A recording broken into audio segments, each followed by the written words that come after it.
Alright, it's time for a Patron review from Justin Smith, who requested As Above, So Below, a found footage movie from the year 2014, and the plot synopsis goes as follows. When a team of explorers ventures into the catacombs that lie beneath the streets of Paris, they uncover the dark secret that lies within the city of the dead.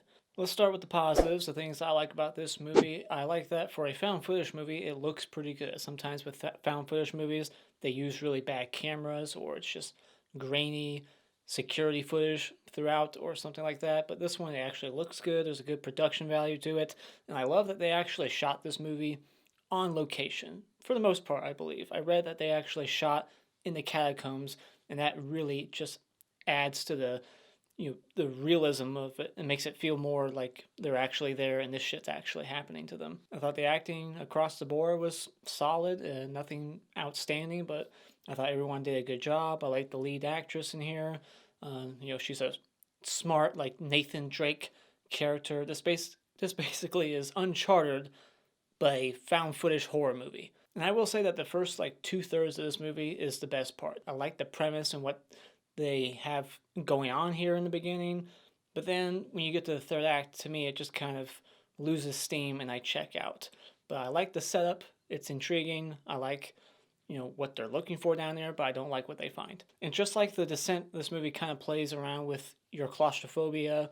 They have a couple of characters and tight situations, and it really just plays on your fear of being stuck in a situation like that pretty effectively. So I like those scenes in this movie. They're the most like scary to me, because overall this movie's not really that scary, but those scenes with like them getting stuck and they just can't move, that shit gets me. So I like those parts. I like that this movie doesn't really have music in it.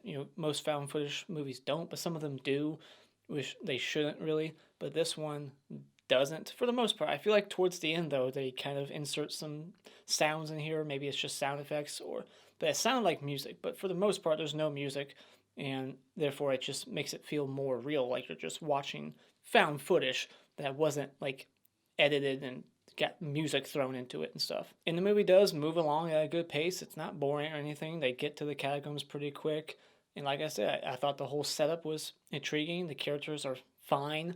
They're not great, but they're fine. The acting, like I said, was good. So it never slowed down or anything. But like I said, that third act is what kind of ruined the movie for me. So let's get into my negatives. There's not a whole lot of scary shit going on, especially in like the middle. It's kind of uneventful. It's like I said, it's like I'm watching Uncharted or Tomb Raider. They're just like exploring, and they're like solving riddles and like, what's this mean? Let's decipher this, and oh look, another secret tunnel. Like, I feel like I'm just watching Nathan Drake find some treasure. Like, it just feels like that, and it doesn't really feel scary at all. And then once the scares do happen in the third act, it's just basic generic stuff. Like, the caves are using their fears against them. Like, oh no, this piece of my childhood is coming back to scare me again. The burning car, the guy's brother drowns, so then he sees the kid drowning, and then like these characters are making a few really dumb decisions, like when they follow that guy who's been lost down there for months, and they're like, oh, let's follow this guy, he knows where he's going. What? He's been lost down there for months. Why are you gonna use him as a tour guide? That makes no sense. And then like they establish these characters as like these brainiacs, these people with PhDs who can speak 6 languages, 2 of them dead. They're just too gullible for being as smart as they're supposed to be. And a couple of things that I always have issue with when it comes to found footage movies is that I question why some things are being filmed, and not necessarily what's being filmed at the end, because they're wearing the cameras, they're always running, so I get that, why they're still filming everything. The camera's attached to their head, so I like that explanation. But at the beginning, there's just random shit. This guy's recording all these random boring conversations that I don't think he would record. So why is he filming this scene? Why is he filming this scene? Like, he has to document everything. And then at the very end, they use the camera glitch trope, which doesn't make much sense. Like, these cameras are fine, nothing happened to them, and then all of a sudden, when something's happening, they just start glitching. The camera cuts away a bunch of times just to hide something, and it's just annoying. Like, the camera would not be doing that in that situation. So I just can't stand the camera glitch trope, and this one unfortunately has it towards the end. And this finale at the end I just thought was very weak. They just quickly rush on out of there.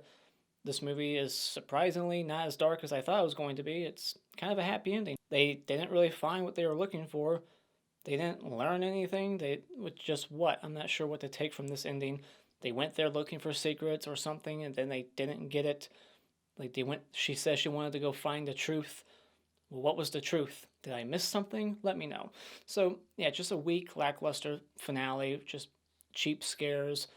They introduced this topless woman cult that's in this room down there. And like, what were they doing down there? Are they the reason why shit's going crazy down there? Is it them or is it just the caves? I don't know. So, yeah, to me, final thoughts. I just was not impressed by this movie. Once again, I didn't care for it for the first time that I watched it, and this time I still was just like, man. Like, if you don't like found footage movies, you're definitely not gonna like this.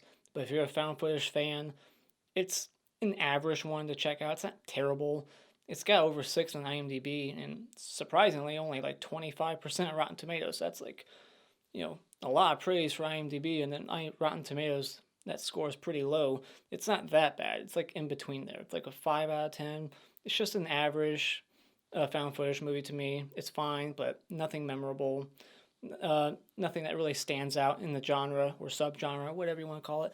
So when it comes to As Above, So Below, if you're a fan of the found footage type of filmmaking and you like, these kinds of films, consider maybe streaming it, borrowing it from a friend, or renting it at Redbox. All right, so quick spoiler discussion. I'm not sure what I'm going to talk about here. So in the opening, there's not really a whole lot to spoil. So I'll say this. So in the opening in Iran, she quickly finds this rose key, and I have to wonder why her dad couldn't find this. I mean, she's only like, what, my age? Around 27, 8. She's way smarter than her dad. She finds this thing rather quickly, and her dad spent his entire life and was driven to insanity and hung himself because he just could not find this fucking thing. And then she finds it at her age pretty quickly, and then right after that, she immediately goes to Paris and then finds this treasure within a week. So either she's just brilliant or her dad's a moron. So, or I don't know, maybe she used all his work and that helped her. So because of him, she was able to get to it quicker. I don't know. So anyway, so yeah, she has a vision of her dad's suicide as soon as she finds the rose key, which is like this bull statue. So is that place haunted down there too? Like I thought it was just the catacombs, but I guess the evil influence is over here in Iran as well. And so then we see George, the guy from Friday the 13th, the remake, the guy who says, "I'm not going out there with a boner." It's my favorite line in that movie. And then, so then they go to the catacombs and they see this guy who tells them to go find Pappy. I think that's his name. And then later on, we find out that guy was the guy that Pappy accidentally got killed in a car wreck.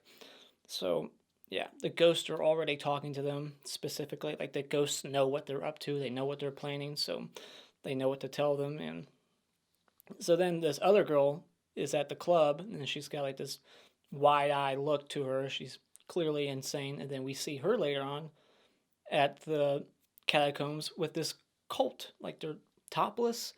They got like candles down there. Who let them down there? They sneak down there. Like, what are they doing? Are they responsible for all these visions that they're having? What are they doing? It's never explored. I want to know what the hell they're doing. I love that this police officer just tackles the guy without doing normal police procedure, which is just saying, "Hey, freeze. What are you doing here? You're trespassing.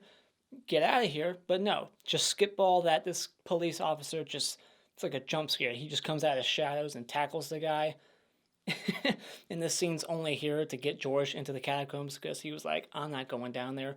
But this scene happens, so therefore he's like forced to go down there to run from the cops. But yeah, it's just, I thought it was really funny that this cop comes out of nowhere and just tackles the guy instead of just telling him to freeze, And Benji, the camera guy, he's the homeless guy in Purge, and he's in all the Purge movies. And My Teacher Ate My Homework. Great childhood horror movie of mine. It's a horror movie for like kids. It's got Shelley Duvall. And so then the claustrophobia I already talked about, but just want to talk about it again real quick. Very effective. Like, that would be me panicking, hyperventilating. that I have severe claustrophobia. So George, this guy who's supposed to be really, really smart, he sees that the roof of the catacombs is cracking, about to collapse, and he's like, is that bad? Yeah, that's pretty bad. You don't want that to happen. And then they just start following this guy who's been lost down there for months, like maybe even a year or so. They act like this guy's been gone for so long, they thought he was dead. And then as soon as they see him, they're like, let's follow this guy. He knows where to go. If he knew where to go, he wouldn't be down there still. So that's ridiculous. I mean, at least the guy brings it up at some point. He's like, should we be following this guy? It's like, you should have brought that up right away. Like, wait, what are we doing? Why are we following this dipshit? Like, he's been stuck down here for months and somehow has been shaving because he's clean shaven. So, like, clearly he's a ghost. And then, like, every time they see some shit happening that's supernatural, they're like falling for it. He sees his brother drowning and he's like, oh no, it's my brother. It's like, no, it's not. It's a vision. And the girl has to, like, bring that up to him and tell him to convince him, like, no, it's just in your head. But then when shit's happening to her later on, like when she sees her dad hanging from the ceiling, she goes up to him, starts hugging him, takes the thing off to make sure it's him, and then starts talking and hugging him, like thinking he's really there. It's like, no, it's a vision. It's in your head. Why are you falling for it? I thought you were smart. And then this one chick, Susie, is that her name? Suxi? She just gets her head bashed in a bunch. That's like the one violent, like bloody moment in the movie. So I like that. That was pretty brutal. But that's really about it. And then when she's like walking on the ground, you see like all these mouths on the ground. Like, looked like it was CGI. It just looked bad.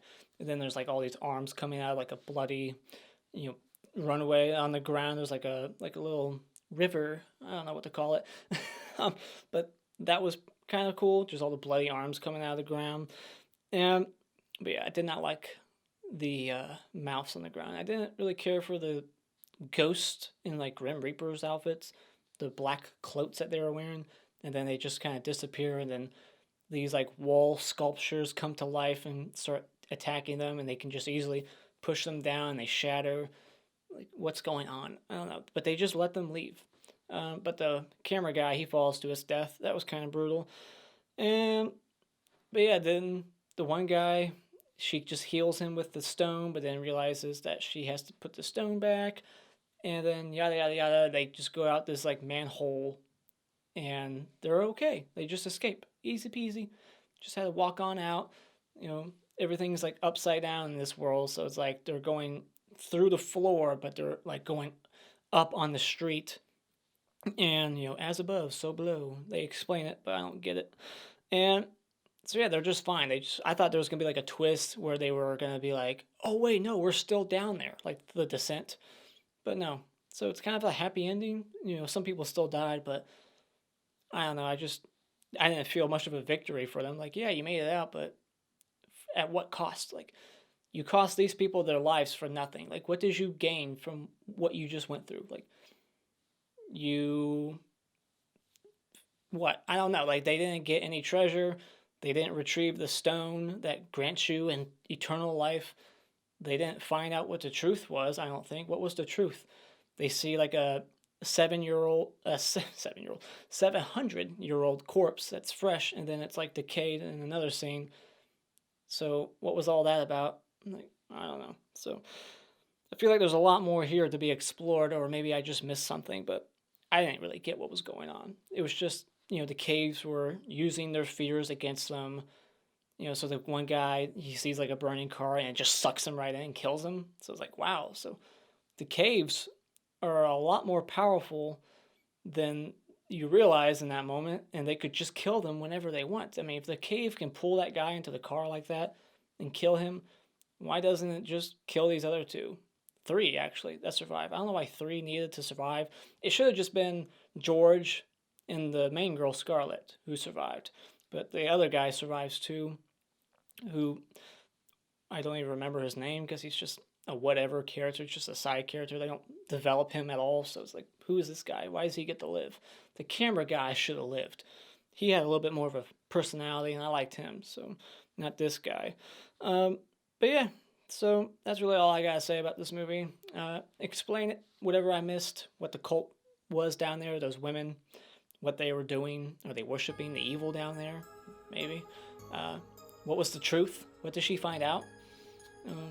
So yeah, let me know in the comments below. And as always, if you like what you've seen here, you can hit this like button and become a subscriber today just by clicking on my cartoon face in about 5 seconds. And remember, it's just an opinion. You don't need to get butthurt about it.